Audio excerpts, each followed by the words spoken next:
and dying in your beds many years from now, would you be willing to trade all the days from this day to that for one chance, just one chance, to come back here and tell our enemies that they may take our lives, but they'll never take our freedom?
Welcome to Anti-Tyranny News Radio here on UCY.TV. Thank you for joining me this evening. Oh, a lot of stuff going on. How about those Republicans? You know, them taking so many seats this last election. Oh, you know, all this hope. Yeah, we'll get into that when it comes to Obamacare. But I do want to start off the first hour with the whole the militarization of the police. You know, the whole Eric Garner case. I really don't even want to talk about the Michael Brown case because that really is. I think the outrage came mainly from provocateurs that were spreading misinformation. That was just being used. But the Eric Garner, even though I think it does have a level of infiltration when it comes to the protesting and all that, I think there's a lot more people united, definitely out in New York where the police are extremely corrupt, and that's kind of a known thing. It's been known for a long time. They keep saying that, you know, they are cleaning up the corruption, and it doesn't ever seem to happen. We always tend to see New York NYPD as being a corrupt police force. You had the one video of the cop shooting at the guy in a crowd. We've seen how they handled the Occupy protests. We see how they're handling the Eric Garner protest, and the stop and frisk. They kind of present themselves as corrupt people. So that's the conclusion you're going to come to. First, I want to play this clip here from We Are Change. Eric Garner, the real issue is the war against us. And I'm going to talk about this clip here a little bit after, and got one more clip I want to play over the militarization of the police force, and then I'll open up the phone lines for a little bit before we move on to the next topic. But let's go ahead and cue this one up here. Many people are saying that a new civil rights movement was born during the crescendo moment of the non-indictment of the police officer who killed Eric Garner. And they're right. But sadly, the debate around this issue is being dominated by complete and utter idiots, like the slick-haired FBI snitch, race-baiting turtlehead Al Sharpton, and of course the warmongering, fake-toothed, racist, police state enthusiast demon Rudolph Giuliani. It seems like in the mainstream media, these two idiots are getting the most amount of play, the most amount of attention with this very serious issue. And of course, they muddy the issue. So when Rudolph Giuliani says something really stupid, the people on the left have to respond and not deal with the issue. The same thing when Al Sharpton opens his mouth, he says something stupid, the people on the right respond, and of course they don't deal with the real issues. They're making it a black and white issue. It's not. It's not a black and white issue. It's not just predominantly a race issue. It has come to the point where the families of the victims of this police state that we're living under are coming out and saying themselves, like Eric Gardner's wife, who said her husband was targeted for selling illegal cigarettes, not his race. Eric Gardner's daughter came out and said this is not a black and white issue. Even the family of Akai Gurley, the young man who was murdered by the NYPD, who did not have a weapon on him, just recently, his mother and his aunt actually banned Al Sharpton from the funeral and said he has no right to speak from the family. Now, of course, we know race is an issue in this country. It's something very important. But there's other issues that are not being touched at all. And first of all, why is Rudolph Giuliani, the man who created the police state in New York City, even have a voice in this matter? If you know Rudolph Giuliani, if you lived in New York City when Giuliani was mayor, you could see the police state that he has set up with his broken windows theory. I mean, just even the murder of Amner Louima, Abdul Diallo, Patrick Dorsman, and other people who were murdered here, who were innocent people that he protected. The amount of civil rights violations that happened in New York City under Rudolph Giuliani, he cost the city millions of dollars in lawsuits against people's civil rights here. And yet he's getting play and attention? I'm not even going to get started on Al Sharpton.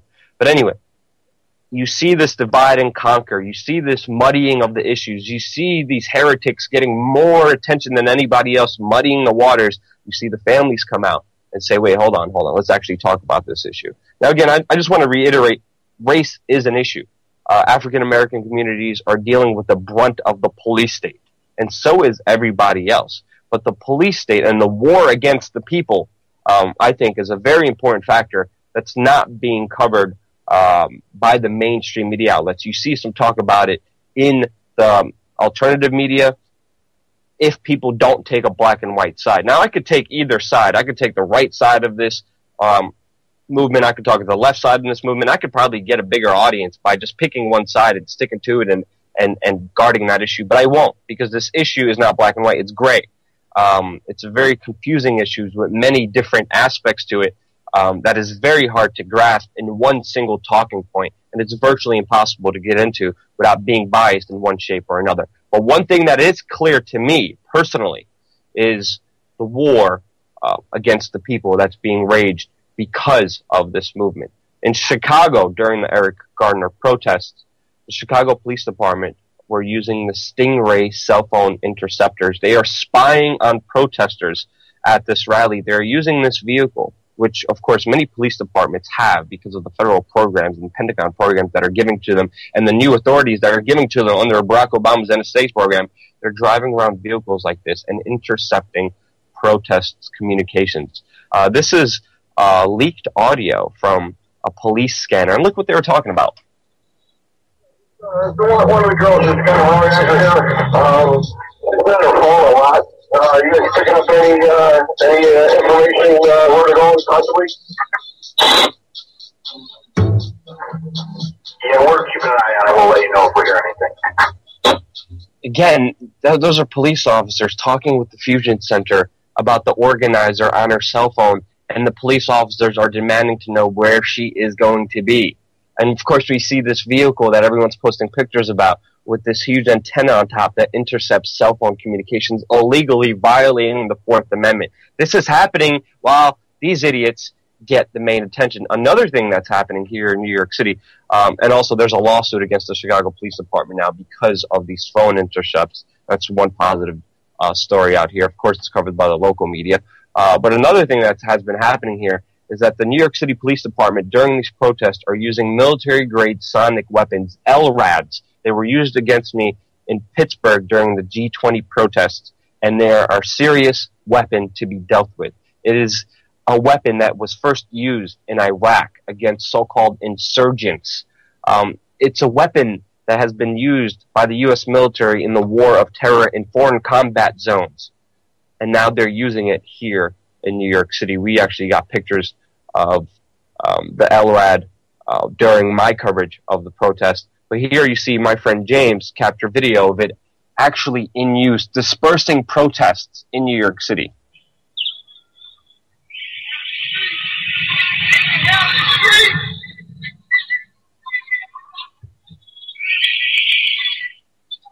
That high-pitched sound you hear is a laser sound wave weapon used against protesters that makes people run away from certain locations. That the sound is so vicious. When it was being used against me, even when I closed my ears, even when I had earplugs in, the sound was penetrating my brain and hurting my brain. It's something that you have to run away from to escape. Again, my friend James shoots live videos of everything that happens during the Eric Garner protest here in New York City. Definitely follow him at James FT Internet.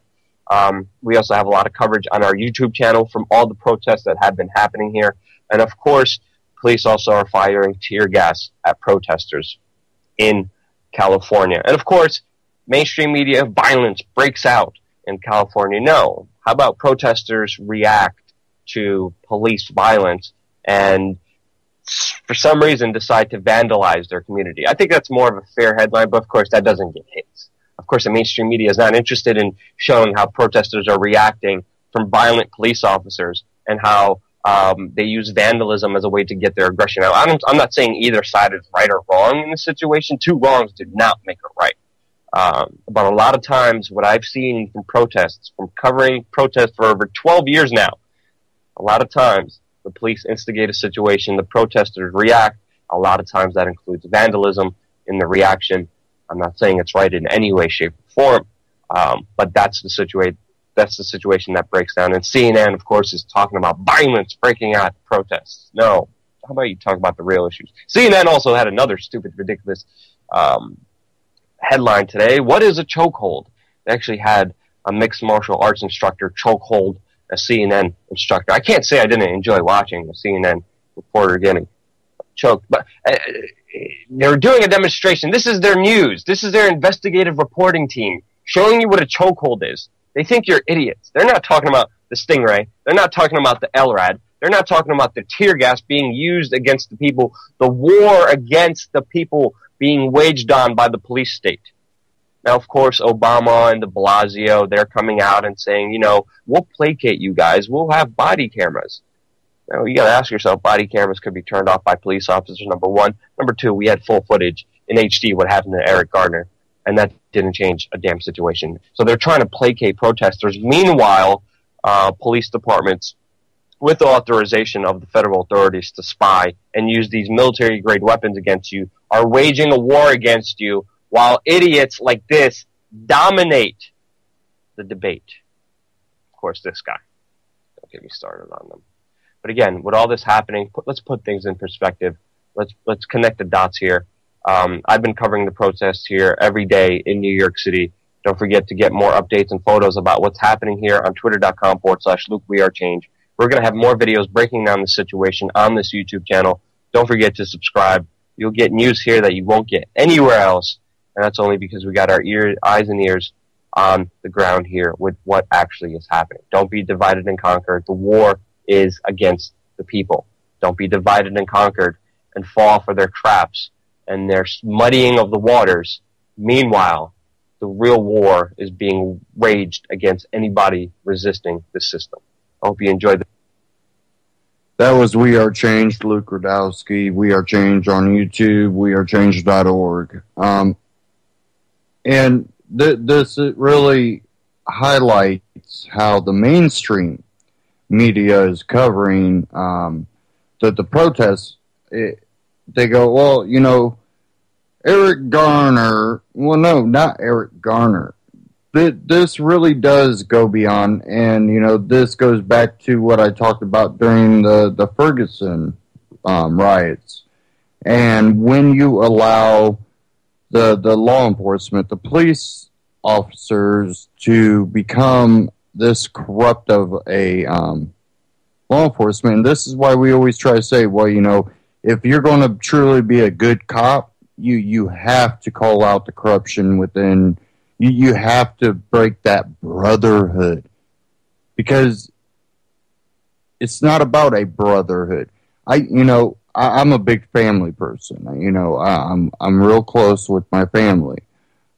We've always been a close family.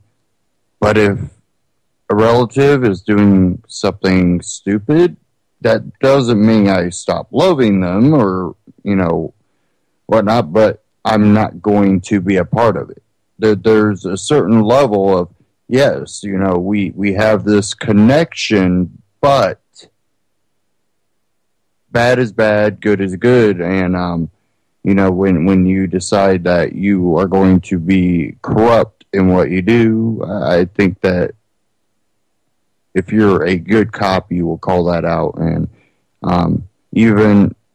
even when the consequences of that might be losing your job or being harassed, if you have to move, you have to move, but you have to be the one that stands for what's right. And that's the problem. We've had that brotherhood with the law enforcement.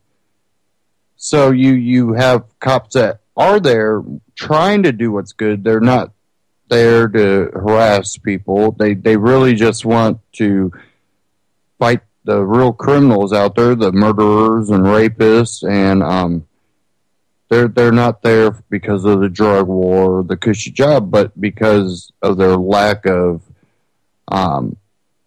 standing their ground to what's right when it comes to other law enforcement. You are allowing the corruption to exist, therefore you're going to be grouped in with that corruption. So when society has dealt with cops that have used excessive force, that have been corrupt, that have killed innocent people, that's what this is about.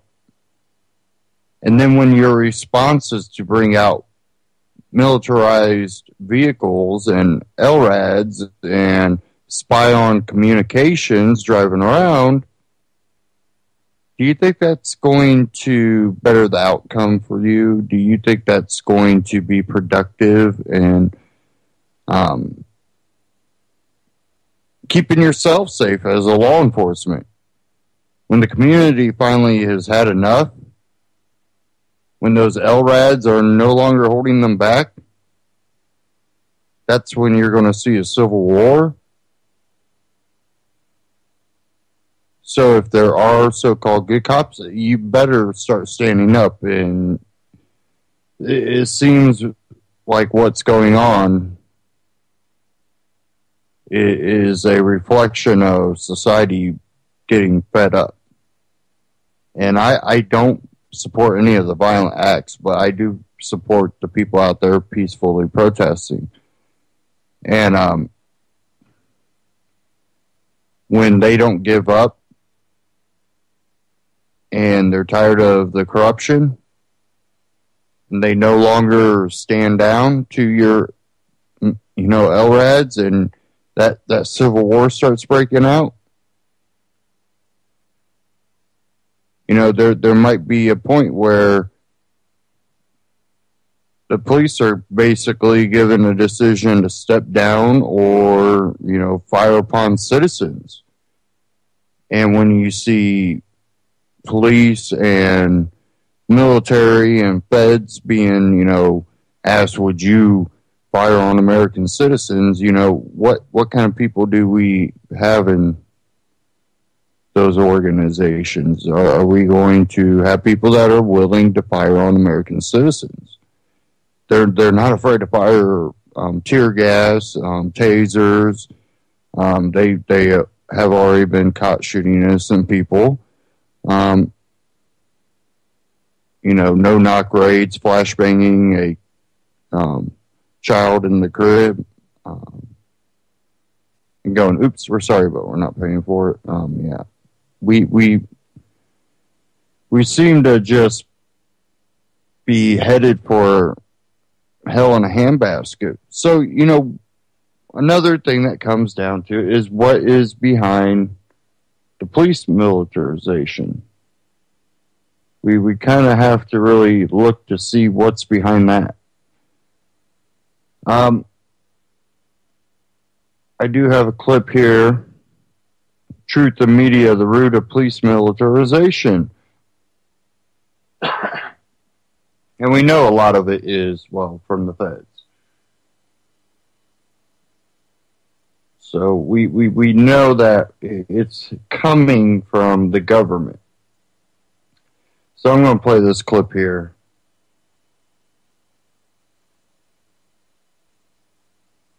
Make sure I don't have the commercial I have to skip.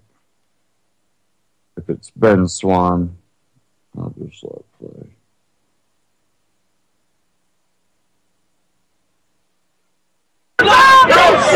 The militarization of America's police forces has captured the nation's attention, largely because of Ferguson, Missouri.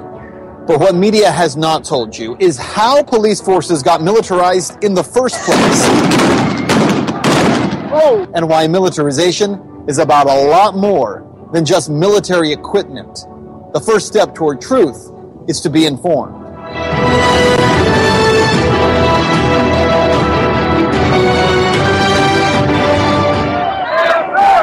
They were images that captured the attention of the entire nation. Police responding to protests in Ferguson, Missouri, after an unarmed black teen was shot to death in the middle of the day. Disperse the area immediately. You are in violation of the state-imposed curfew. Michael Brown's death triggered looting and protests. You are subject to arrest and continued actions. Now, what stunned the nation was how police responded to those protests. Not like a police force, but like a military unit. Armored vehicles, flash grenades. For millions of Americans, this was a stunning sight on American streets. Now, we've been warning people about the militarization of police forces for well over a year before Ferguson happened. But the rest of the media acted like they had no idea, and maybe they didn't. Here's what apparently they didn't know.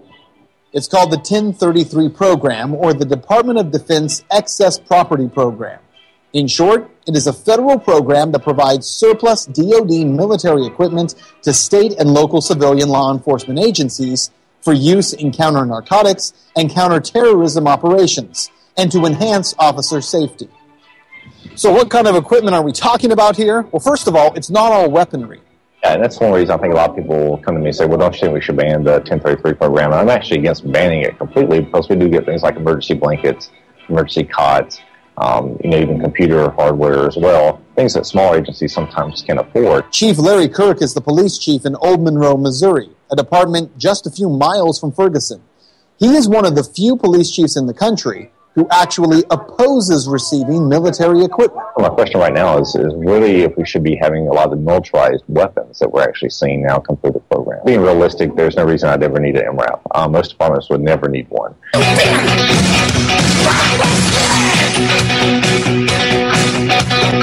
The MRAP that Chief Kirk mentions there is one of two armored vehicles that police departments receive by grant through the program.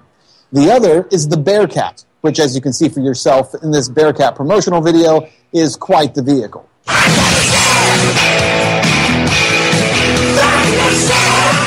So if you haven't figured it out yet, these vehicles are actually part of the Department of Defense program. They're old military vehicles from the Iraq and Afghanistan wars. Well, after the drawdown of those wars, the DoD looked at this equipment and said, hey, these things are worth $500,000 apiece. What do we do with them? Instead of throwing them away or selling them off, they simply grant them to police departments. A New York Times report says about 500 planes, helicopters, and mine-resistant armored vehicles have been obtained, alongside 94,000 machine guns. Immediately after the protests in Ferguson, much of the nation began calling for police departments to do away with military vehicles. But what the media has not helped the public to understand is that the real problem with militarization is not military equipment. It's the use by police of military tactics. A 7-year-old girl in Detroit, Ayanna Jones, was sleeping on the couch next to her grandmother when a SWAT team threw a flashbang through the window of her home. The flashbang, a stun grenade originally developed for wartime raids, immediately set fire to Ayanna's blanket. Seconds later, the SWAT team stormed through the door and, confused and deafened by the blinding effects of that flashbang, mistakenly shot that little girl through the neck, killing her. In Tucson, Arizona, a SWAT team attempted to serve a search warrant at an Iraq War veterans home as part of a multi-house drug crackdown. Jose Guillermo's wife became alarmed when she saw a shadowy figure standing in the front yard holding a gun. Jose instructed his family to hide in the bedroom closet. He picked up his own gun, leaving the safety on, and stepped into the living room. Seconds later, he was dead. The SWAT team shot him 60 times. Police have still never said whether they found drugs. Atlanta, Georgia. A 19-month-old was asleep in his portable crib in the same room as his parents and 3 older sisters when police opened the door to the converted garage and threw the stun grenade in. It landed in the crib. The 19-month-old baby had a hole blown into his chest and suffered so many severe burns that he had to be placed in a medically induced coma. All of this because police were looking for a small amount of drugs they thought were in possession of the family's nephew. It's not just these cases. According to author Radley Balco, the most common use of SWAT teams today is to serve narcotics warrants, usually with forced, unannounced entry into the home. These increasingly frequent raids, 40,000 per year by one estimate, are needlessly subjecting nonviolent drug offenders, bystanders, and wrongly targeted civilians to the terror of having their homes invaded while they're sleeping, usually by teams of heavily armed paramilitary units dressed not as police officers, but as soldiers. Despite what the media spin doctors are going to tell you, militarization has nothing to do with the war on terror, and it has everything to do with perpetuating the war on drugs. We've created so many wars for police officers to imagine. In other words, in the military, they have wars they go fight. Well, we've told our local law enforcement, you have wars in the street. We have a war on crime. We have a war on drugs. If you continue to tell people they're in a war, you're going to create warriors, and you're going to create soldiers that you're now putting on the street. It's not just about tanks in the streets, although that is the most visceral and extreme example that we saw coming out of Ferguson. To get a better understanding of the root of militarization, I traveled to Washington, D.C., and spoke to the ACLU director of the nation's capital. Because even though D.C. has military gear and plenty of military tactics, it does not participate in the 1033 program. This would be surprising to anybody in a black community here in the city, which has been subjected to the militarized war on drugs. Just because D.C. does not participate in the 1033 program does not mean that military tactics aren't used. In fact, they're used every day through something called jump-out cars. The jump-out car is a form of policing which is only acceptable in black communities and brown communities and indigent communities. An unmarked car with between 4 and 6 police officers who are uniformed such that once they exit the vehicle, one can easily ascertain that they are actually officers. So they might be wearing black shirts and tactical vests, for example. And they're using essentially an ambush strategy. So they literally jump out of the car and surprise people. And the idea is to get people to submit to a consent search, a so-called consent search. And see, this is the core issue surrounding militarization. Long before the 1033 program, long before Ferguson, Missouri, military tactics were being used on streets across America. So in DuPont Circle, for example, which is a largely white community, and where we know that there is regular cocaine use and cocaine possession, you would never see jump-out cars jumping out on a group of white men in business suits and saying, hey, you fit the description of, regular cocaine users. That would be completely unacceptable. And when you look at what goes on in Washington, D.C. At this meeting, black residents in southeastern D.C. were able to express their frustration with militarized police. I want to apologize for any poor behavior. People who live in southeastern D.C. who say militarization for them, it's not about, again, the idea that so many of us have now been confronted with. Oh, that police use military tactics. People living in these neighborhoods say they've been dealing with it their entire lives, and they want to talk about how these tactics have been affecting them, not just for the last few months or even years, but really for decades. Ferguson is not new.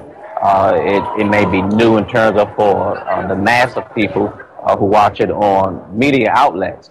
For those persons who live in inner city urban neighborhoods, that is a common tactic that is used. Orlando Bego was a who says that in the wake of Ferguson, the whole nation was watching the wrong problem.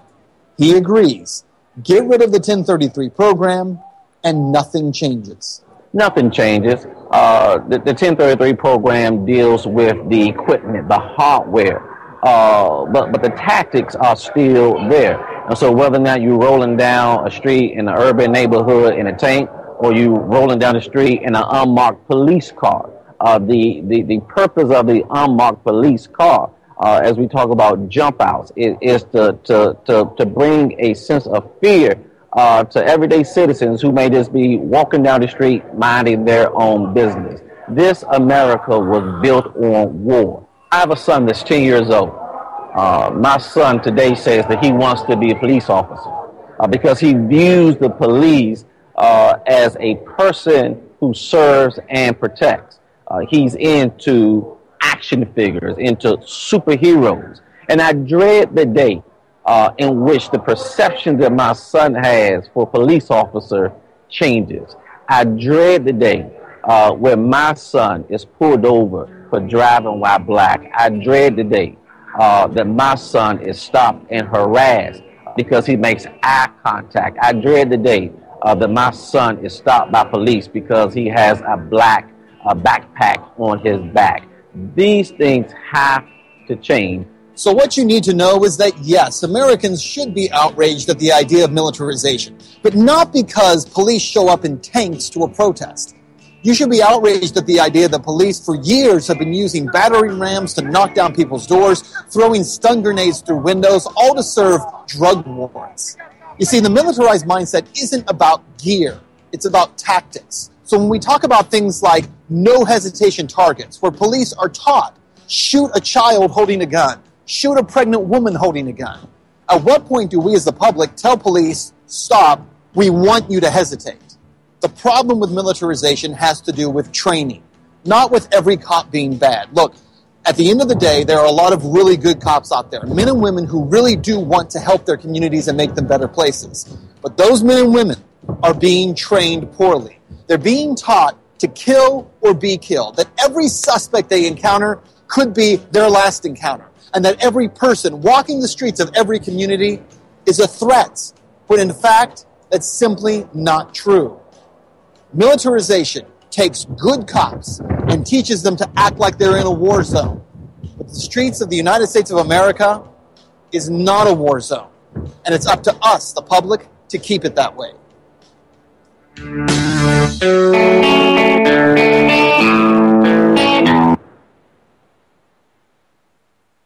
BenSwan.com.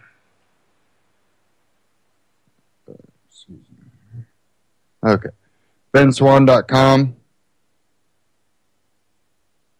Go to Truth and Media, the root of police militarization. You can watch that video, share that link, and that's really what it's coming down to. It's the training that police forces are given.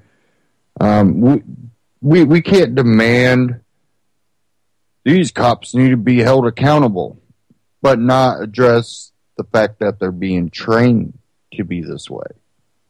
The corruption's being trained because the higher ups are corrupt. They got there because of their corruption, their willingness to shut their mouth and stick with the big guys, and it just breeds more corruption. So what we need to be calling for is a extremely specific training protocol that the public also agrees on.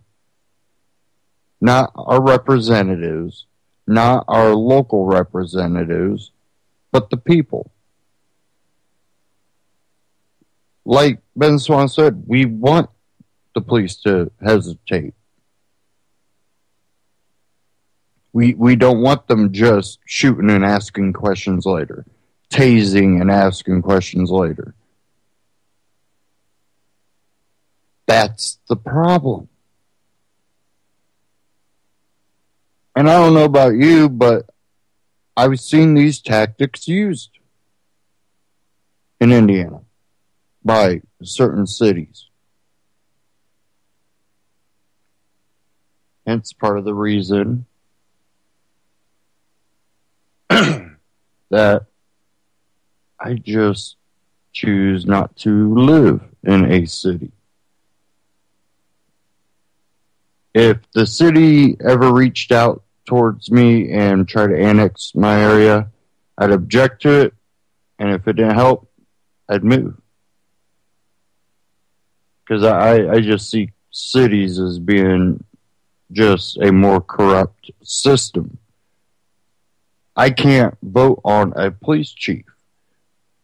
And unless there's something that's put into, a city vote where everybody can go out and vote for, a set of standards that the police must go by. Otherwise, they just shoot and then ask questions later. It's stupid. When they flashbang,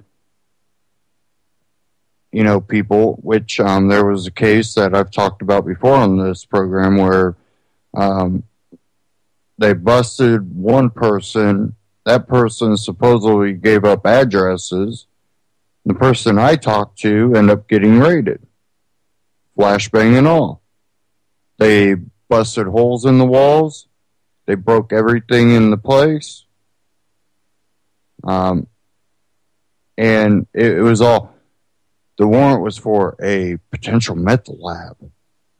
And the only thing found in the whole house was his wife had a roach in a little cellophane in her purse.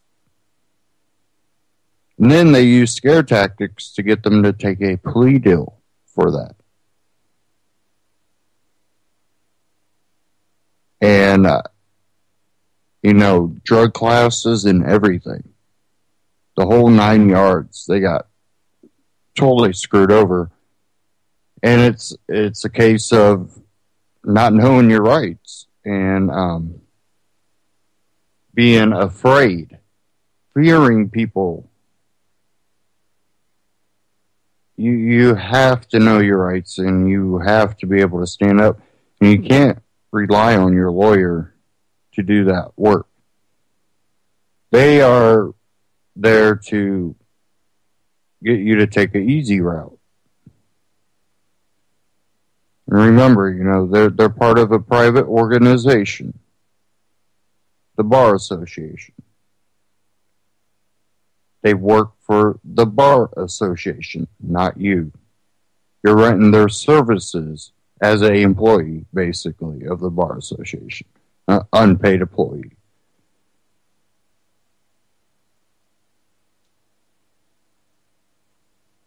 That's really what it comes down to.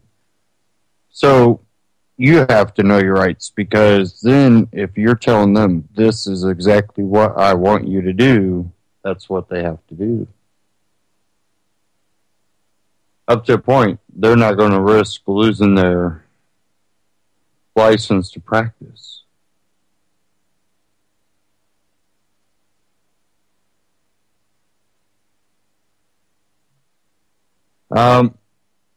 Phone line 718-717-8296. That's 718-717-8296. Feel free to call in. Discuss any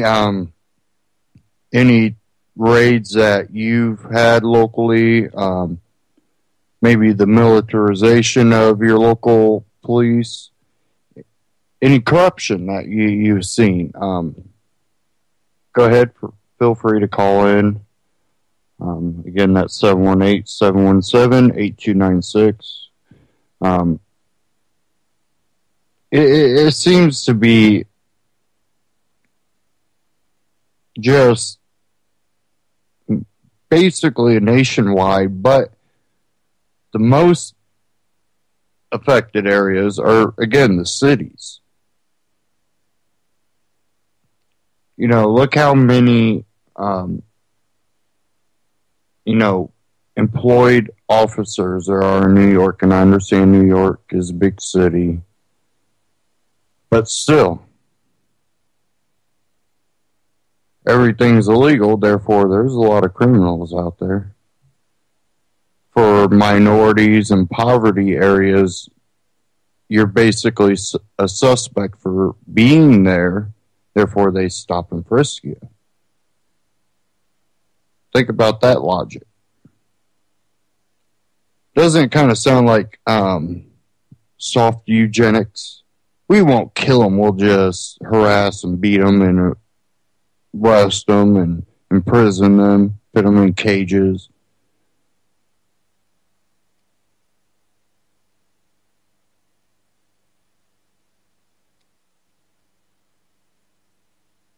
It's sad that our society has found this acceptable to allow it to get to this level.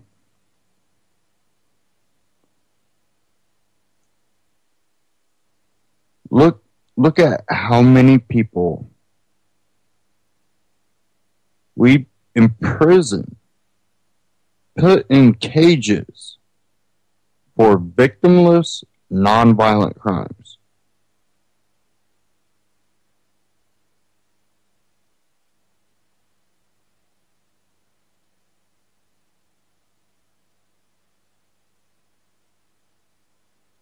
And Jax in the chat said they would call him, but they have to go. So, but also made a comment, said that they flashbanged the expected meth lab. That was beyond stupid move. Meth labs explode real easy. And, you know, I pointed that out to the person. I told them that why would they flashbang you if they suspected you of having a meth lab? And he said, I don't know, man. They just did. Because he was just in shock, you know. He was basically, you know, treated like a terrorist overseas, being raided by the military. With probably as many people or more than what they used to go after bin Laden, supposedly.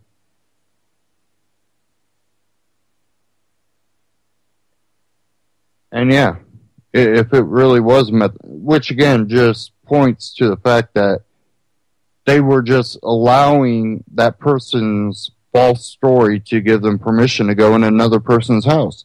And it's in a poverty area. And no, this person wasn't black. This person was white. And the person works 2 jobs. Lost one of them over this incident because they posted their faces all over the local news. All over a roach and a cellophane in the wife's purse. And he's got drug classes over it. Because, again, they scared him. Because he just got basically raided by the military in a way. That is what local law enforcement has become. And that was within the city.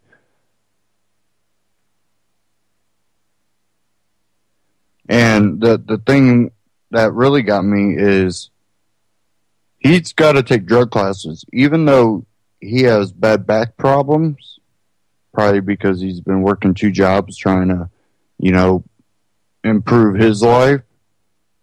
And he had been going to the doctor for the past 2 or 3 years because of these back problems. And then they tried back surgery, which didn't really help. But they were trying to find out what levels of medication would help him. And they were giving him drug tests every week, basically, to see where, you know, make sure he was taking his medications the right way and again, I don't believe in, pharmaceuticals and all this, but he did have legit back problems, and I'm sure that it's probably been egged on. Maybe they've done the wrong things and caused his back to get worse. But anyways, he had to take tests, and they tested for everything, even illegal drugs, to make sure he wasn't taking illegal stuff. And they kept close eyes on that, and he had all the paperwork for it. And he took a plea deal. Sad, but I've seen it happen to many people. I've seen people that are alcoholics, don't do any other drug. None. They get popped for a DUI, and then they have to take drug classes along with alcohol classes, separate classes. And then they get drug tested every week. And then there's been people I've seen that got a DUI or got a public intox, had to take alcohol classes, and then they gave them drug classes on top of it, and they were taking pharmaceuticals that they were prescribed, and because they didn't bring the paperwork the first time and they failed it because they didn't realize that they needed everything, and they told them that they went to the doctor and have medications, but they didn't bring the paperwork the first time, and second time they go in, if they don't have that paperwork again, they get violation. It's a money game. And when most of your prisons are privately owned, you start understanding when you can be used as slave labor.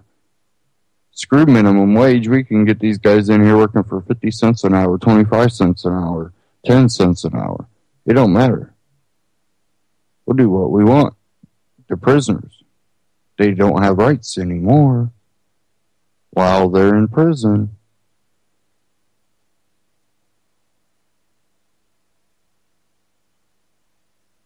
And a lot of prisoners won't bring up the corruption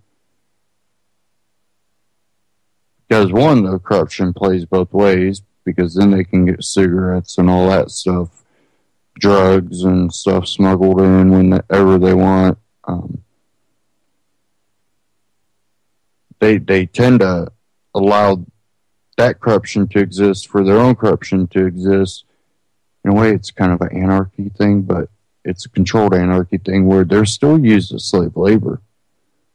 And it wouldn't be any more than a slave labor camp for a private company or something where they have a little tent city and people are fighting and killing each other over what little they have, what little they got. Because everything's always tense. You get an argument with someone, you're already angry, you're already pissed off, you're already miserable, and that turns into more violence. Why do you think they've created the false reality that we are a free society? To try to tame some of that violence. But when that veil gets lifted, and you see what's behind the curtain, and you see that, hold on, we're not in a free society. And it's the people that aren't affected yet that will clamor to that false reality. And that is what perpetuates the system. And it allows for this basic slave labor camps to be set up, privatized, and everybody's a criminal.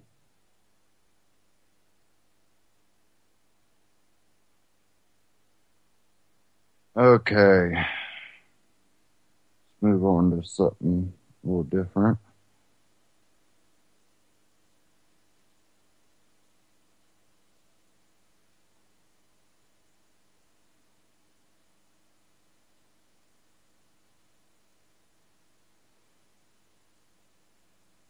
And this one's a little longer, but I'm going to go ahead and play it. And this is Stefan Molyneux, America in Decline, Prepare Yourself. And, you know, I see the turmoil, the false reality that we live free, but we have this police state that is truly in control right now because people have been blind to it. Enough people have been. We really have this economic problem that we've been told has been getting better, but the people aren't seeing it getting better. There are a lot of people that were, they're back to work all right. They worked for a big firm, made 50, 60, up to 100,000 a year, and now we're working part-time at Walmart. Great. The economy is getting better. People are back to work. I know a lot of the factories that are still left don't pay but maybe half of the wage that all the factories that are gone were paying. You know, the factories that still exist are the ones that started off a little late in the game, pay a $10 to $15 an hour, and you're doing a job that employees used to get paid $30, $40 an hour.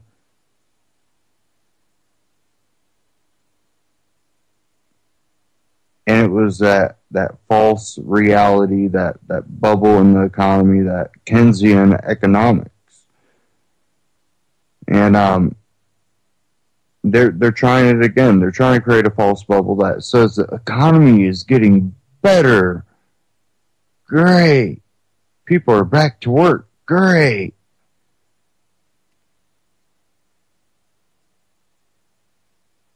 But it's not the same that it was before.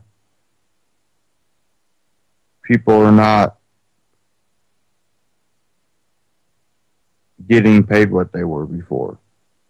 They can't purchase. Why do you think Black Friday, was Thursday, Friday, and Saturday, and then even Sunday a lot of places.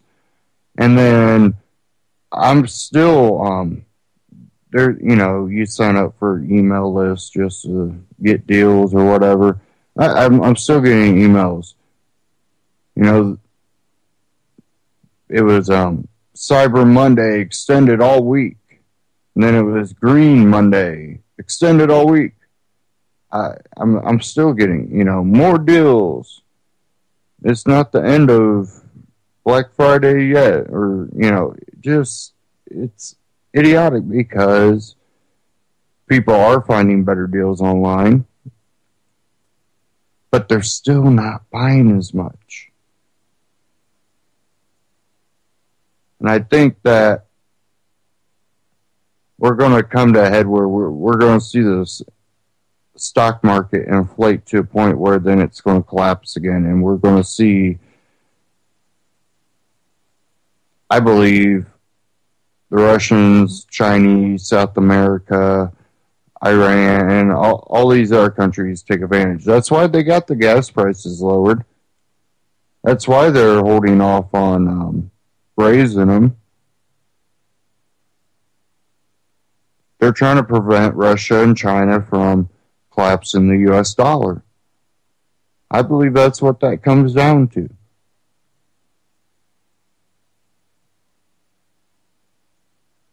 But, only time will tell. But I'm going to play this clip here. And I'll probably open the phone lines back up here after this. But this is Stefan Molyneux, Gerald Celente. Hi, everybody. This is Stefan Molyneux from Free Domain Radio. Back for, I think it's round 3 or 4. I have Gerald Celente, who is the publisher of Trends Journal, which is an excellent resource for understanding one man's moral outrage and crusade for rational, ethical, and economic common sense. You can find it at trendsjournal.com. As always, thank you so much for taking the time today. Oh, my pleasure. Thank you. Okay, so about 2 years ago, I put out a video, which is, I think, rounding on at 800,000 views, which is, there will be no economic recovery And I've received a few slings and arrows of outrageous trollery with regards to where is this crash that everybody with any Austrian or libertarian common sense has been predicted lo these many months. Why do you think? I mean, according to some people, I'm thinking Doug Casey, this eye of the hurricane, that we're kind of in the middle of this pause between here and a vastly different place economically. What do you think has kept all of this at bay, and where do you think we are right now? Well, I was one of those people as well that believed that it was going to crash out. I had absolutely no idea of what was going on behind the scenes, nor did anyone else. When you look at the schemes undreamed of, whoever heard of quantitative easing? We didn't know that they were going to do that and keep doing it. Who would have believed? Who would have believed that they have not raised interest rates since 2006? And they're effectively at zero. And when you go over to the UK, the European Union, you have negative interest rates. That's right. You got enough money to put in the bank? I think it's like over 500,000 pounds. We're going to charge you to keep the money in the bank 0.25% interest rates. Look what's going on over there in Japan. Abenomics. Hey, Abenomics didn't work the first round. I got an idea. Let's do another one. To the equivalent of the United States pumping in, when you compare their GDPs in ratio, at a rate of $3 trillion a year. Same in China. They just lowered interest rates, 40 basis points. They're all pumping in cheap dough into the system to keep it going. And it's unprecedented in modern history, and they just keep doing it, and it keeps the Ponzi scheme going. As long as Ponzi gets new players to come in, he could pay off the old ones with the new dough coming in. It's all this is. And that's what they're doing in front of everyone's eyes. And for the average person in the street, I mean, I think most people are feeling, obviously, there's been a significant decay in take-home income. I just read today that the federal government is spending about $30,000 a year on the average household, which, of course, is hugely more than they can possibly afford. The price of everything is going up, with the exception, of course, of oil at the moment, which we can talk about in a few minutes.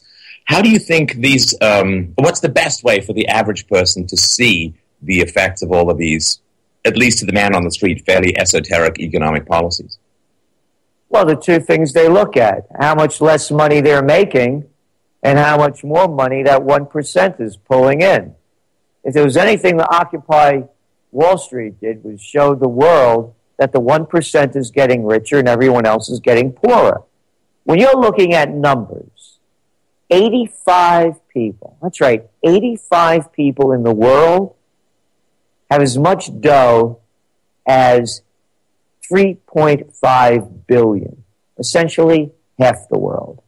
So what all of this money pumping scheme and cheap money has done, when you look at the equity markets going up, why are they going up? Hey, how about all those merger and acquisition deals that are going on? Oh, that couldn't be it. No, just borrowing money for nothing and keep the Ponzi scheme going. Oh, it couldn't be because of companies borrowing money cheap, buying back their stock, and inflating the markets. So those are the two things to look at. You look at your personal wealth in decline, because here's the deal. Even if you're lucky enough to have what they used to call in the old days, when I was a young man, savings accounts, even if you had enough money to put into one, you're not getting anything back because interest rates are so low. So the only people it's helping are the ones that are helping themselves to all the low interest rate money. So it keeps the real estate scams going. Look, you look at mortgage rates, a 30-year rate, it's back under 4%. And even at that, There's not a booming growth in the housing market. Yes, there are growth areas throughout the world and throughout the country, but they're basically concentrated in high wealth areas. So if you're in New York City, yeah, welcome aboard. The money's flowing in from around the world.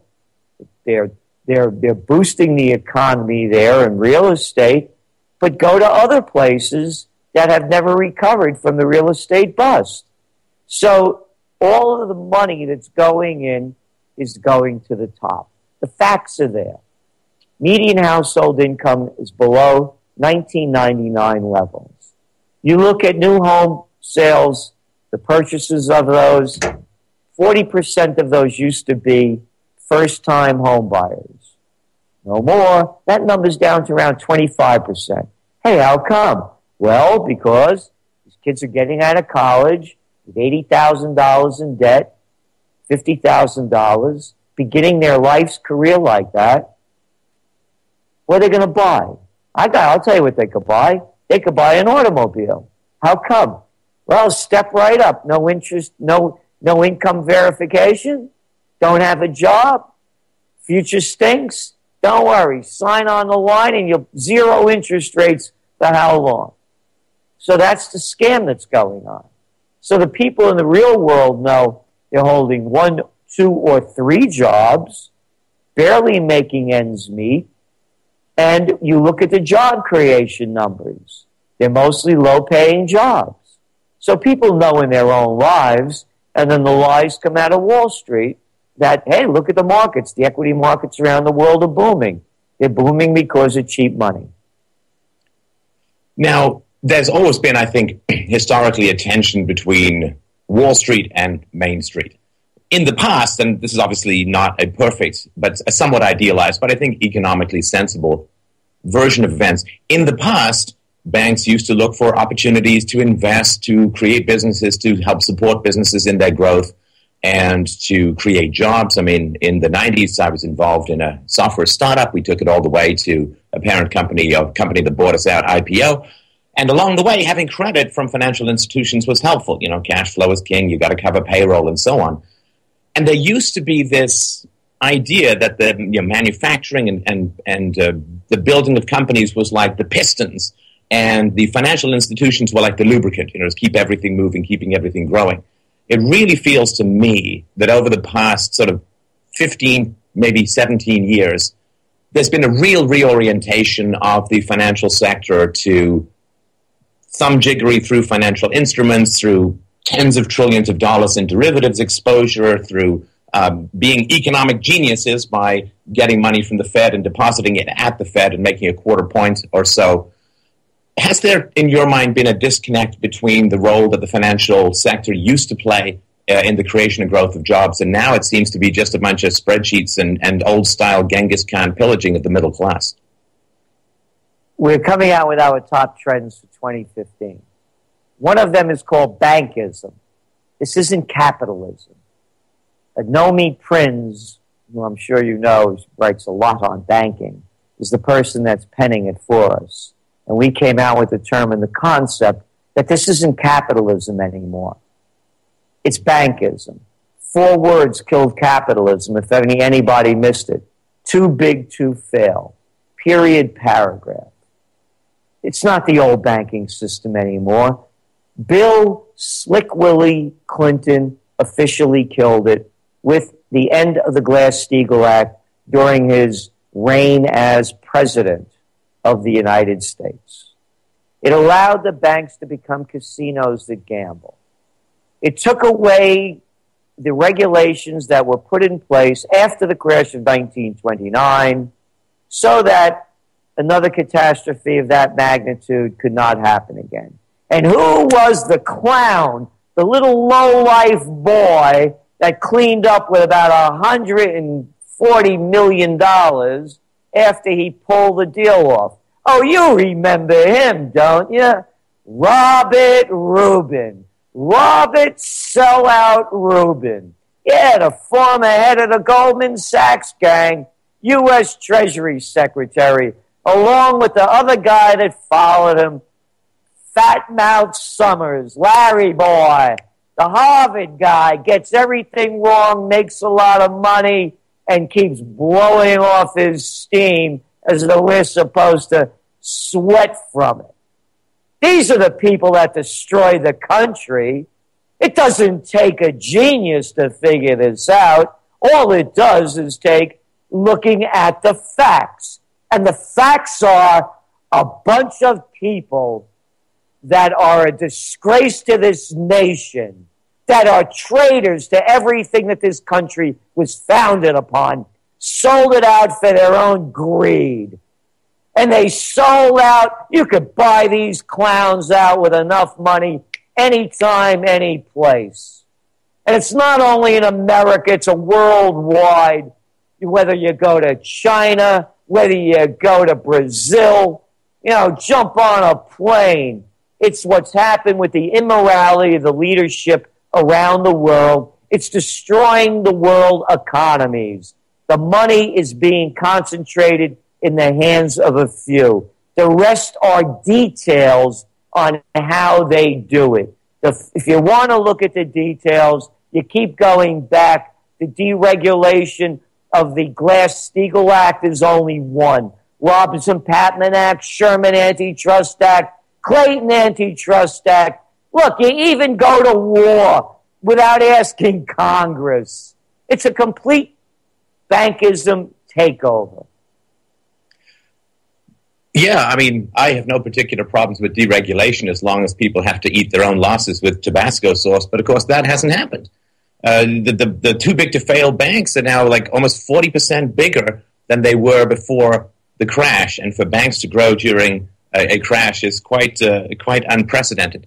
Now it seems, I don't know if you've read this lately, now it seems that they're trying to push their derivatives exposures onto the taxpayers' backs. So there's a bill that's trying to wend its way through to continue funding the government past December 11th, and the banking lobby is trying to insert something in it that allows them to buy and sell derivatives through subsidiaries that are backstopped by the FDIC, that have taxpayer-funded insurance for their deposits, which means basically, again, it's the same thing. If I win, I win. If I lose, I still win because I can get the government to prop us up. And that, to me, is horrendous. If you want to be in the free market, be in the free market. These guys seem to be just endless liquidity vampires on the soul of the nation. It's not the government to prop us up. They are the government.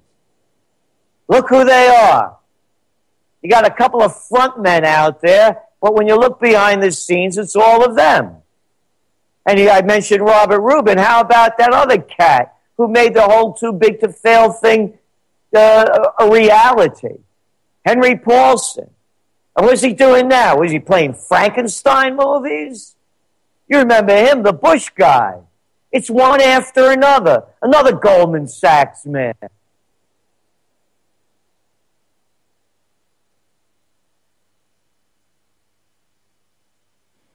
Give me a second, been having some problems here.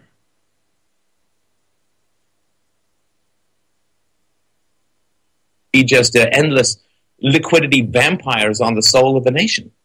It's not the government to prop us up. They are the government. Look who they are. You got a couple of front men out there, but when you look behind the scenes, it's all of them. And I mentioned Robert Rubin. How about that other cat who made the whole too big to fail thing a reality? Henry Paulson. And what's he doing now? Was he playing Frankenstein movies? You remember him, the Bush guy. It's one after another. Another Goldman Sachs man. Who's running the ECB over there? Mario Draghi. Where's he from? Oh, he used to run the European division of the Goldman Sachs gang. Hey, who's running the one over there in the UK? Carney. You know what the word carny is? That's an abbreviation for a carnival man back in the day. A con man. Another Goldman Sachs guy. Look, it doesn't take, a genius to figure this out, man. It's 6 words have killed America. Harvard, Princeton, Yale, bullets, bombs, and banks. That's who they are. That's their business. When are going When are people going to call a spade, a crook, and a traitor? They all have names. And they're a member of the Bloods and the Crips that the public likes to call the Republicans and the Democrats. They're both murderers and thieves. How many more people do they have to murder? Hey, any drone strikes today? You know, what country are we going to invade next? Any bombs away? How much more money do they have to steal? The entire system has been destroyed, continues to be destroyed by two-bit freaks that people still bow down to and roll out a red carpet for. And you got the names there in front of you. How could any self-respecting American look up to a McCain or a McConnell, a Lindsey Graham or a Nancy Pelosi, a lowlife Reid or a little boy Ryan? And these are the people that are running their lives from Obama to the Clintons to the Bushes, and on and on and on. How long do you think it will be before people wake up to the fact that war has effectively ceased to end? I think you pointed out way back in the day and took some considerable heat for it even before 9/11 that there was a huge challenge in the maintenance of peace. And then there was, of course, like the assassination of Archduke Ferdinand in 1914 launched a war that only lasted 4 years. And now what are we in? 13 years, 14 years of the war on terror? Do you think people are going to wake up to the fact that we're now in this Orwellian nightmare world of eternal war, where it is simply just whack-a-mole? Whatever you get rid of or claim to get rid of, it's going to reappear in another form, a new bogeyman, a new provocative video. When are people going to get war-weary? Do you think it's because they're completely drugged by all the funny money that's funding this, or where's our moral sense that things have gone completely awry? What they do is they sell fear and hysteria. So when people that don't have courage, dignity, and self-respect, they buy into it. And you have a nation in decline. How could they believe this stuff? ISIS. They make up another one. It couldn't be because the United States invades other countries. Let's put it like this. If you were an Iraqi, and let's pretend you're a Sunni, and you were thrown in jail after the United States occupation and tortured, and you're not alone. There are hundreds of thousands of you that they've done it to. They've destroyed your entire nation.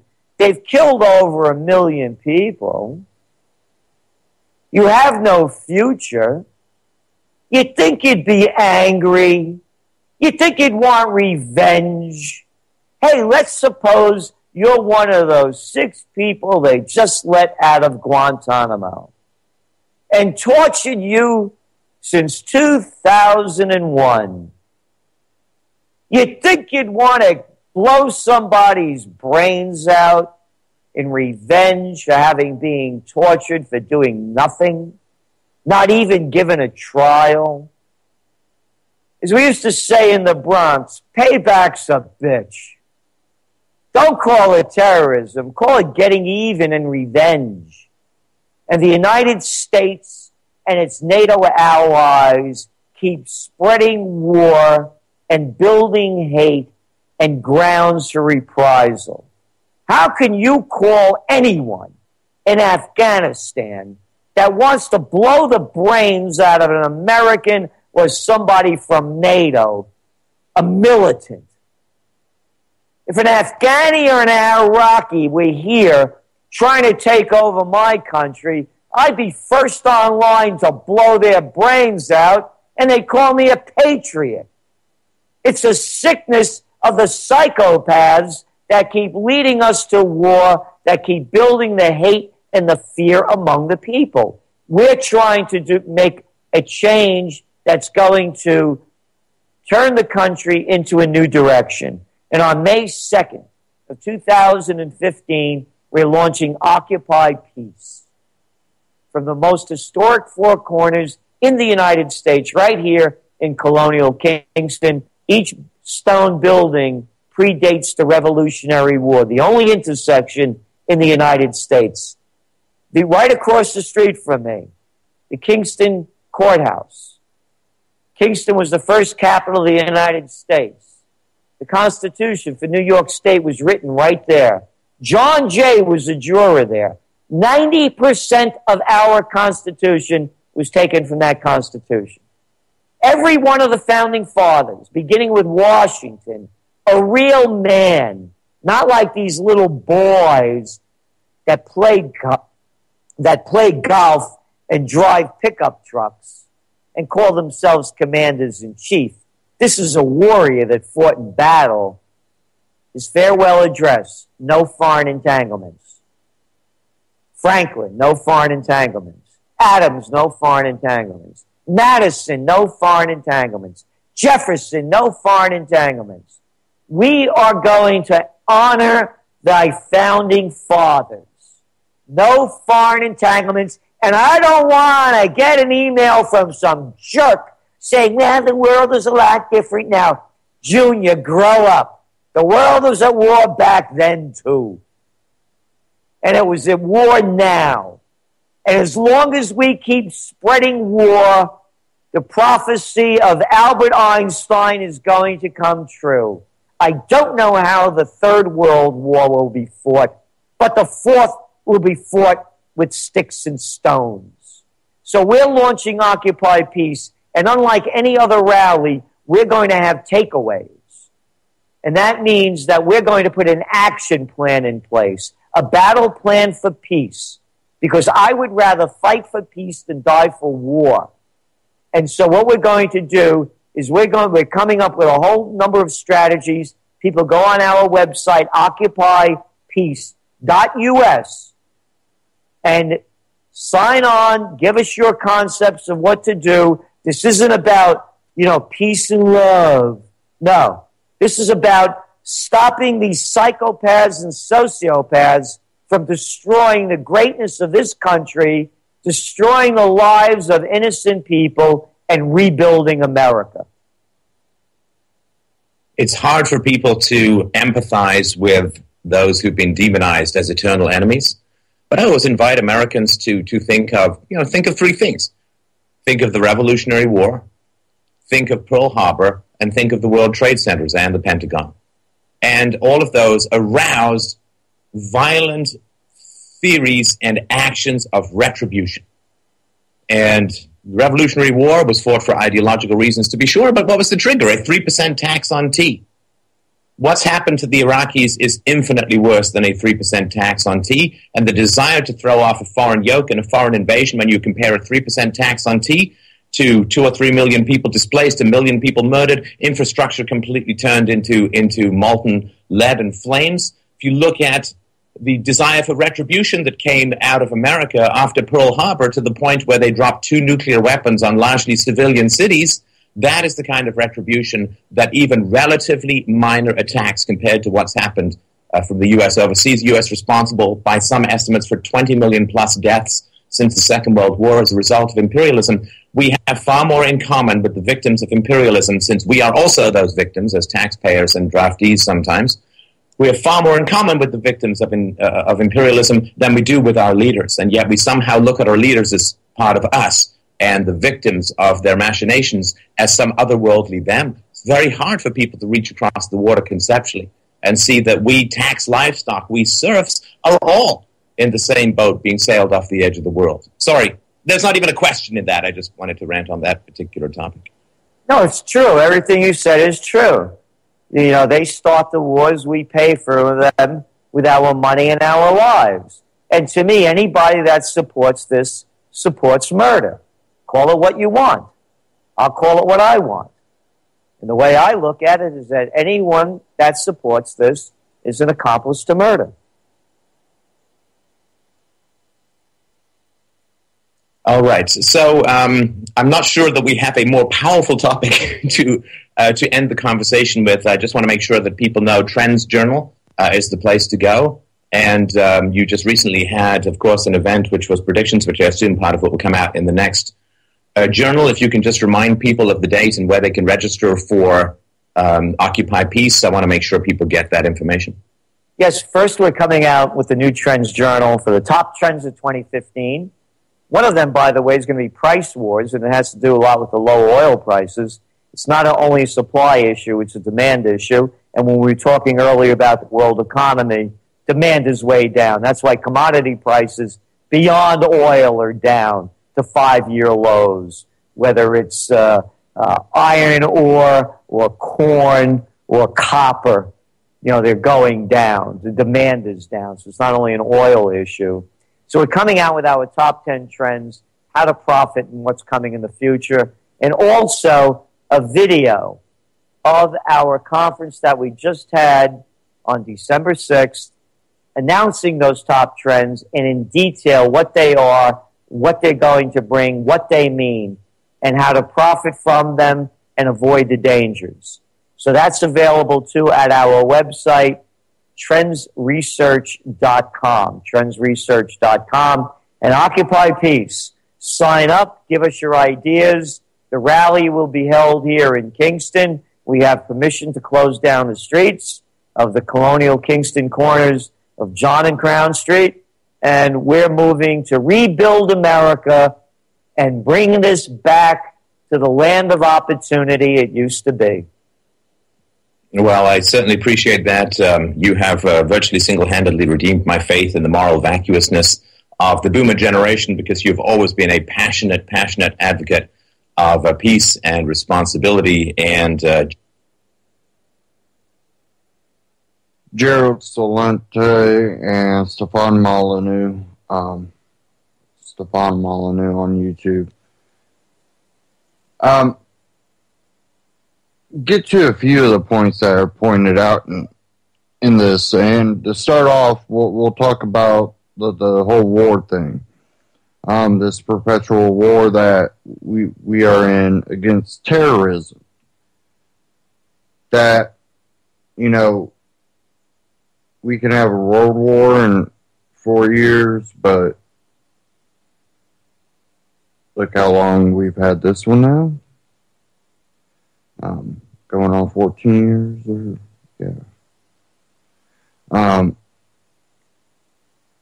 we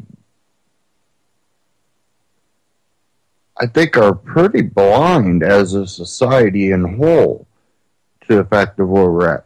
And I think this also reflects the police state, the militarization of the police state. With this war going on that just will not end, we have that war mentality now. Society is getting to a point where violence is just a accepted thing. I think that's why it was easy for the agitators and the provocateurs out in Ferguson to spark so much violence.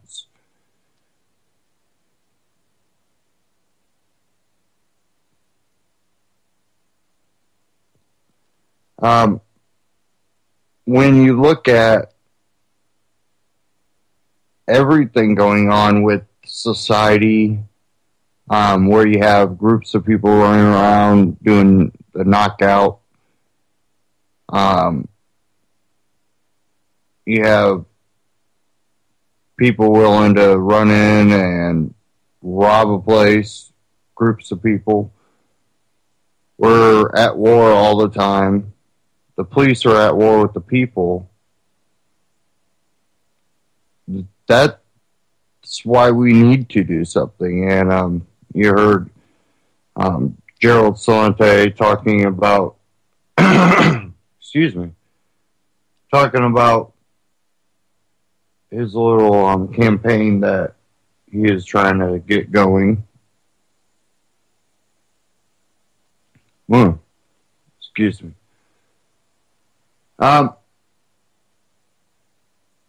You can go to Trends Journal.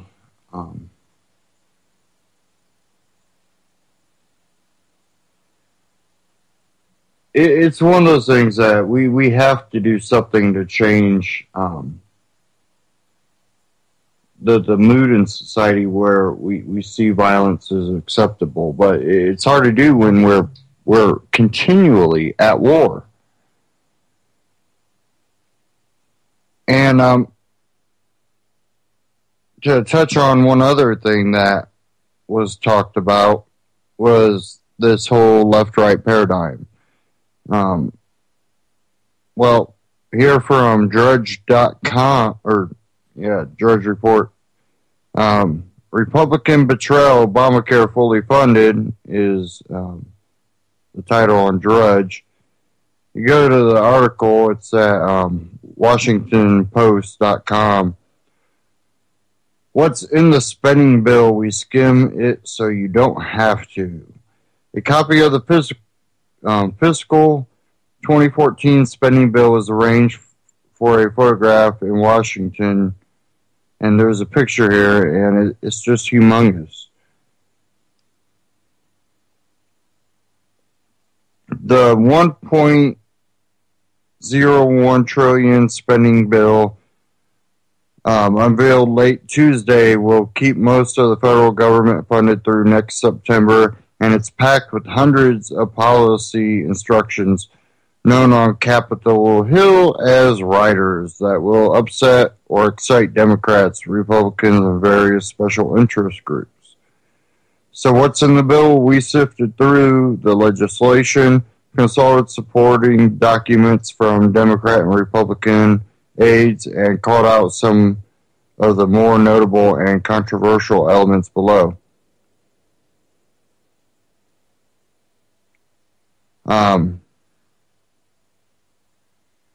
Says here, please note this is a fluid report that will be updated to add more detail or correct errors.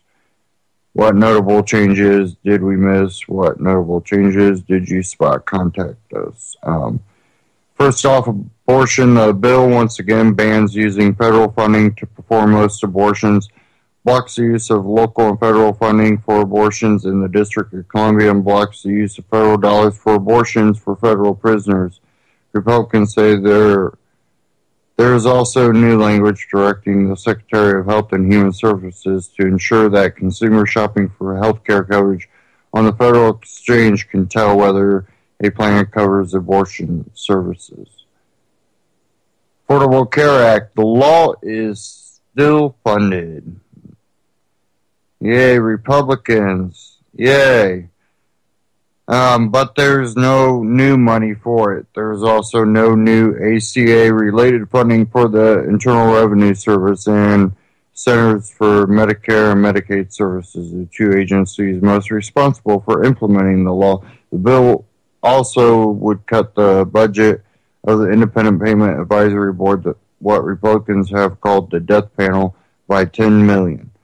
Afghanistan. Congress withholds funding for the Afghan government until certain conditions are met, including implementing the bilateral security agreement reached with the United States.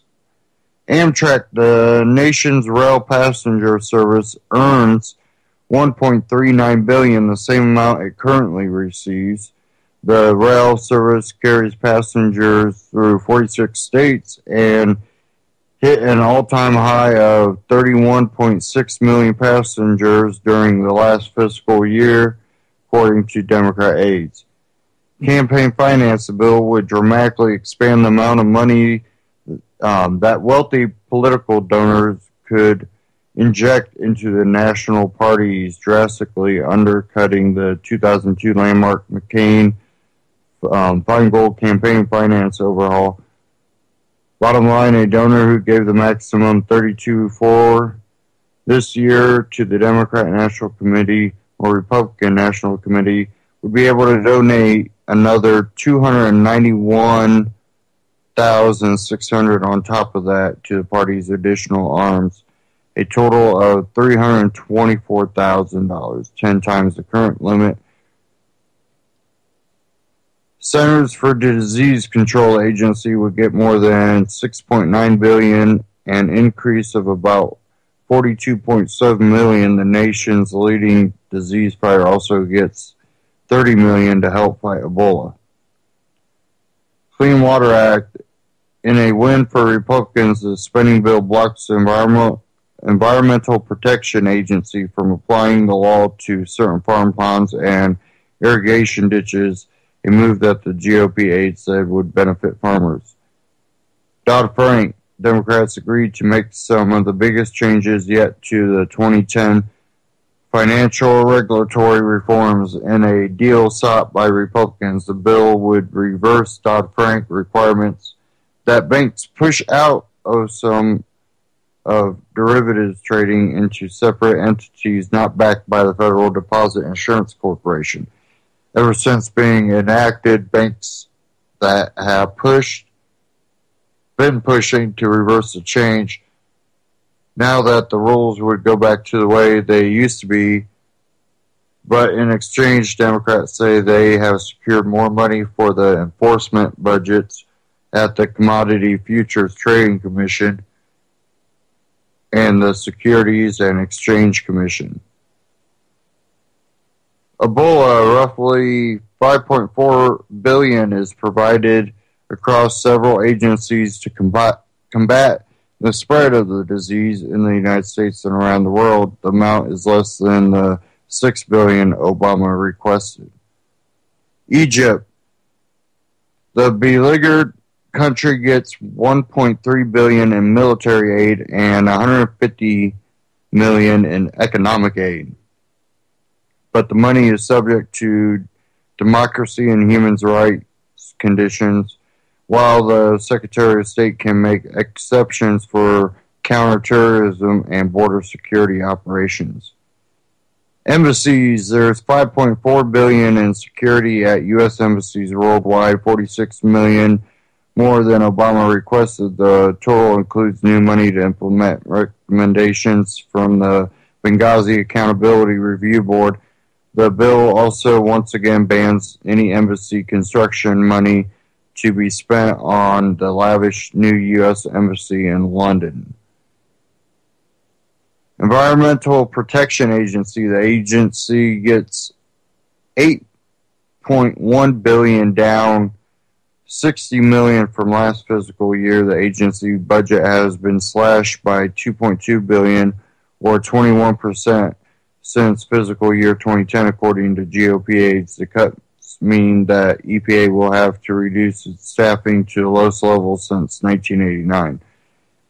Eric Cantor, well, kind of. The former House Majority Leader stunned the political world by losing in a GOP primary last summer, but Congress agreed to provide $12.6 million for his signature legislation achievement, the Gabriel Miller Kids First Act, which authorizes new federally funded pediatric research. The bill was paid for by slashing federal funding for political conventions, federal worker pay, and conferences. The bill allows a 1% pay raise ordered by Obama to take effect in January, and the legacy of embarrassing spending scandals at federal agencies persist as Congress once again ban or put limits on certain conferences, official travel, and some employee awards. Food safety and the FDA. There's $2.89 billion for the Food and Drug Administration, a $37 million increase from last year. There's $27 million in new funding for the Food Safety Modernization Act. The Food Safety and Inspection Service would receive $1.16 billion, a $5 million increase. Guantanamo Bay, once again, the Obama administration is banned from transferring terrorism detainees to the United States from the U.S. military facility in Cuba. There is also a ban on building or buying any facility in the U.S. to house detainees, but the bill allows for the ongoing transfer of detainees to other countries. Heroin. In a modest attempt to address a growing crisis with the illicit drug, lawmakers are adding $7 million for a new anti-heroin task force run out of the the Justice Department's COPS office. The money will be used as part of a competitive grant program for drug enforcement, including investigations and operations to stop the distribution or sell the drug, according to Democrats. Great. War on drugs is a failure. Let's fund it some more and make a whole nother task force. Immigration, the bill only funds the Department of Homeland Security, which oversees most immigration policies, until February, but negotiators gave new money for immigration programs at other federal agencies. There's $948 million for the Department of Health and Human Services Unaccompanied Children Program, an $80 million increase. The program provides health and education services to the young migrants. It's not migrants. They're not going back to Mexico, so they're immigrants. The department also gets $14 million to help school districts absorbing new immigrant students. Now they put immigrant. And the State Department would get $260 million to assist Central American countries from where of the immigrant children are coming. Internal Revenue Service, one of the GOP's favorite targets, will see its budget slashed by $345.6 million. The nation's tax agency also would be banned from targeting organizations seeking tax-exempt status based on their ideological beliefs. Israel, there's $3.1 billion in total aid from the country, including $175 million for successful Iron Dome missile defense system. Defense aid totals $619.8 million. Joe Biden, the legislation once again enacts a pay freeze for the vice president and senior political appointees. Libya, the troubled country, cannot receive any U.S. aid until the Secretary of State confirms the country is cooperating with the ongoing investigations into the September 2012 attack on the U.S. consulate in Benghazi, Libya. Jordan, the Arab Kingdom, would receive $1 billion in economic and military aid in addition to U.S. Humanitarian aid for millions of Syrian refugees. Light bulbs, the bill once again prohibits new standards that would ban the use of cheaper, less energy-efficient incandescent bulbs. The proposal was first introduced and set into motion by the Bush administration, but the Obama White House allowed the change to continue despite sustained community demand for older bulbs.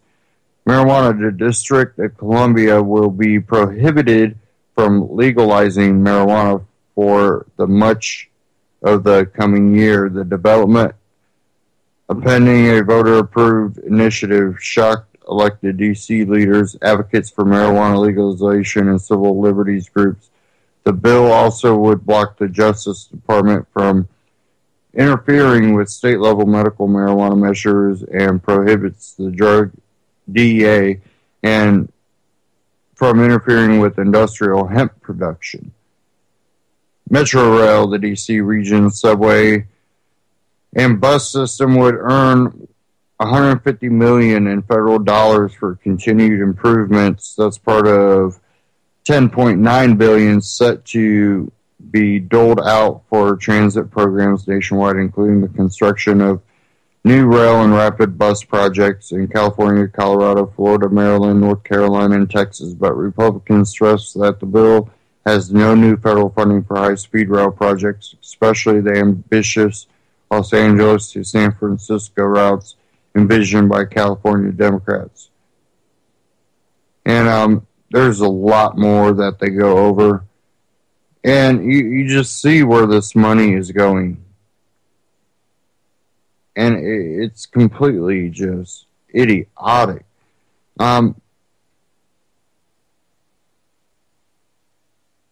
There's one in here for the United Nations. The perennial ban on providing money for the ongoing renovation of UN headquarters in New York remains in act. Whoop-de-doo. U.S. Capitol and related agencies, there's $21 million to continue restoring the cast iron Capitol Dome and $348 million for the U.S. Capitol Police,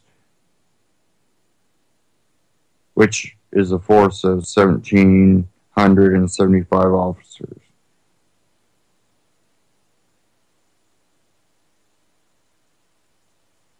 You know, some of the stuff.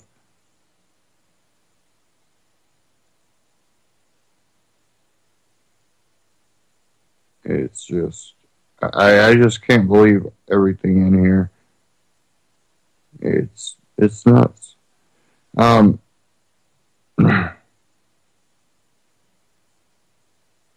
We have, you know, election season coming up and everything.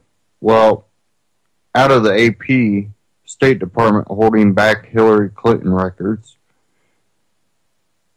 I got this from Drudge too. Delays plague Hillary Clinton's State Department files. Washington AP, the State Department has failed to turn over government documents covering Hillary Rodham Clinton's tenure as Secretary of State. The Associated Press and others requested under U.S. Freedom of Information Act ahead of her presumptive presidential campaign. One AP request has sat since 2010 and the others date to mid-2013. The AP cited the public interest in gaining early access to the material. But the department denied all requests for speedy delivery under a provision in the law reserved for journalists seeking records on newsworthy topics. On Wednesday, the conservative political advocacy group Citizens United sued the department, alleging it failed under the group's FOIA request to provide flight records related to Clinton's overseas trips. That's all they got out of the AP right there. But, you know, we just seen the Duchess and the Prince and everything here in the U.S. and catching some of the morning shows, flipping through just to see all the propaganda. Of course, they were just, worship the foreign royalty, and they were calling the Clintons American royalty. They were calling the Obamas American royalty. LeBron James, he's American basketball king.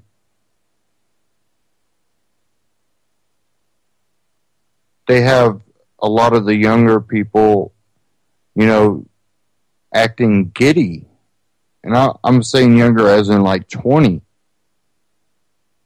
Giddy over this. And it's really sick. You know, one problem we have with a lot of the, you know, Prince and Princess cartoons that kids watch is we're not also teaching them the reality of what kings and queens are. The reality that history has shown.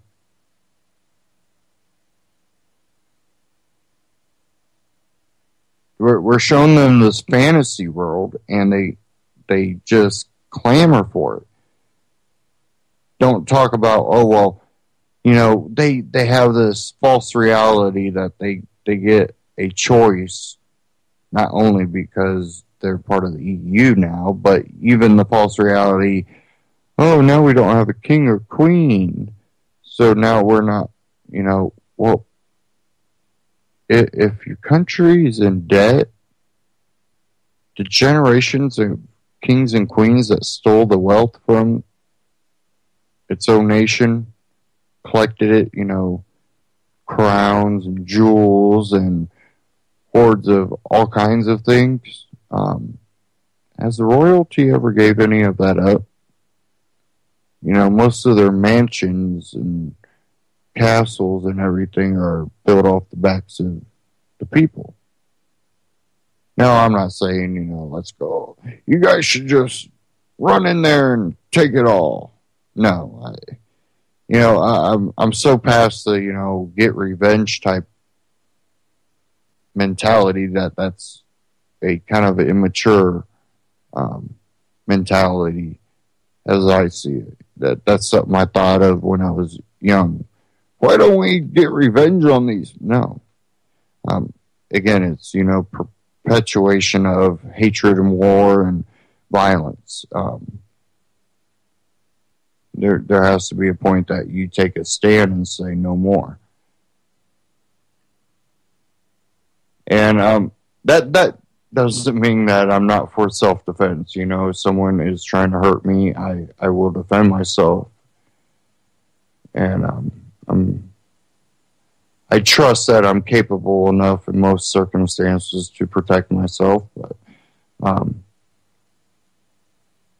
something can get you any day, and you never know what it'll be. Whether it be an ailment or, a freak accident or someone out to get you. You really have to let go of that fear that, there's something around every corner ready to hurt you, and not let it put you in this state of fear.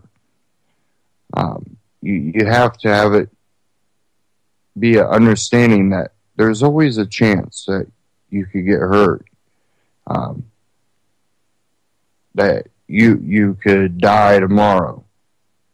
But there's a chance that you could live to you're 98, 110. You never know. I've seen people live a long life, and you wonder how they made it past 30 because of the life they lived. And then there's people I've seen that have lived a extremely, or at least attempted the best they could, live an extremely healthy and productive life and have died young. You never know. And then you have people that are healthy that live long, and people that are unhealthy and die young. And that you also have just freak accidents.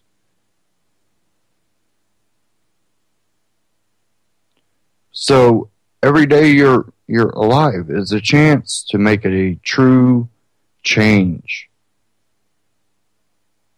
And that's professing the notion of a true free society and saying, no, it's not going to prevent the bad things from happening.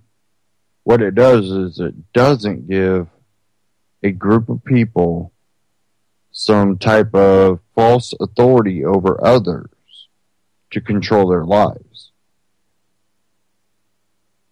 If people can agree to the non-aggression principle, that you can be offended by something, but you don't have the right to abuse that person's right.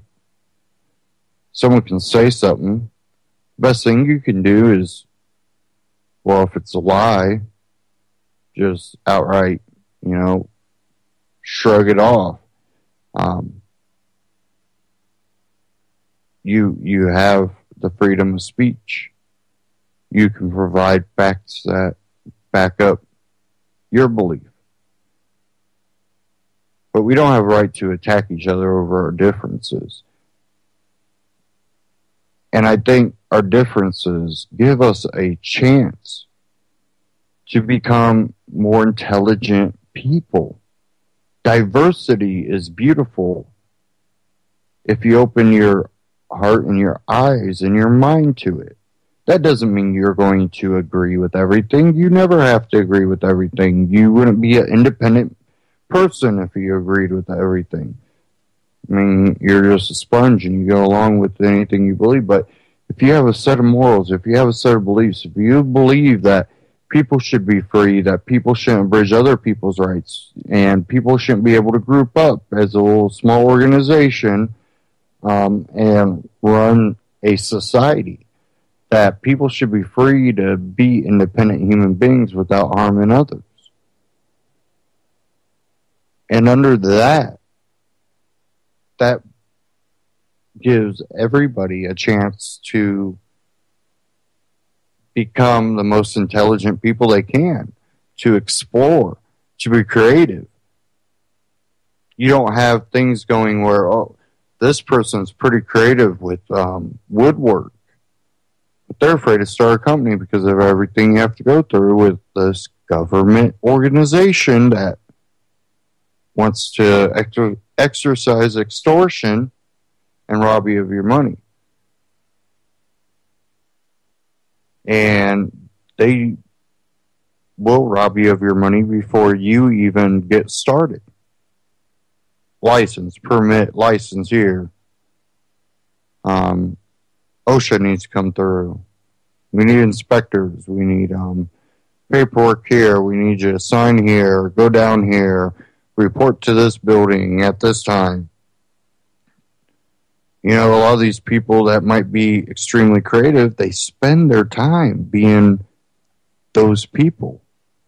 They're creating. They're not learning all the ins and outs. Well, you can go get a lawyer to start a business, and he'll help you through the process. But that costs money. More money.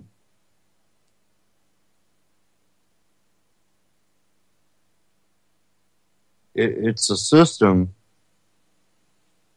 that gets to basically let in who they want. And we've seen government time again interfere with the private sector when someone's doing too good and we don't like what they profess.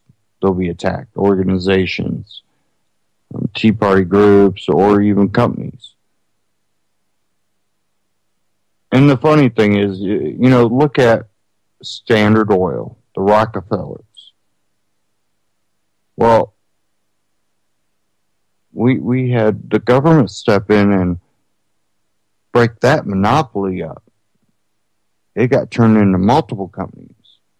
Never mind that the reason Standard Oil was able to get as big as it did is because government corruption, lobbying, government corruption.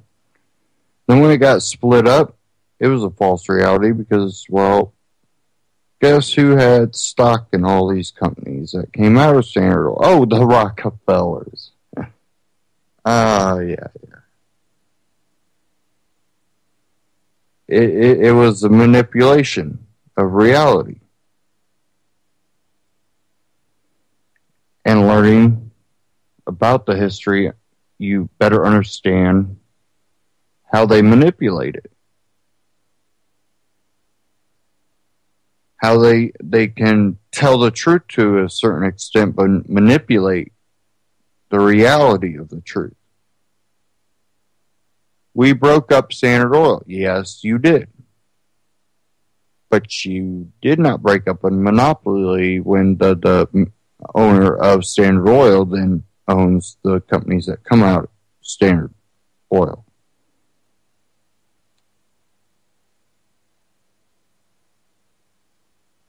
It allowed those that were in control to stay in control and help prevent the ability for others to ever get that successful. And they successfully ascertained this final accomplishment when you read maybe something like The Creature from Jekyll Island and you understand the Federal Reserve. They ensured that the process would be corrupt. That's why it still is corrupt.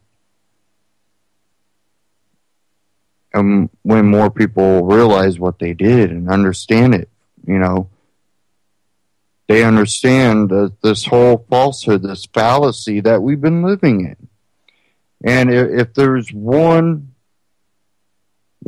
documentary that I would suggest to you when it comes to things like the Federal Reserve and taxes, and people behind it, I would urge you to watch America, Freedom to Fascism by Aaron Russo. And, you know, I've allowed people to watch my copy of it, and, you know, their minds are blown. They come back and they stumble over their words because it's all computing in their heads, and you know, they just didn't understand to the extent that this went, that the extent of this fallacy that they created, and it is like someone breaking out of the Matrix. They completely have a different outlook on what's going on. And it doesn't explain everything that we're under, but it definitely awakes them to a point where they're researching this stuff. They want to be filled with more knowledge. That's one film that I've seen do so much success to leading to people just, you know, going, I need to understand more about the reality we're in, the legals, and, you know, what's truly going on. And there's times that, you know, things come out, we go, you know, look at this, you know, this guy discovered something, man.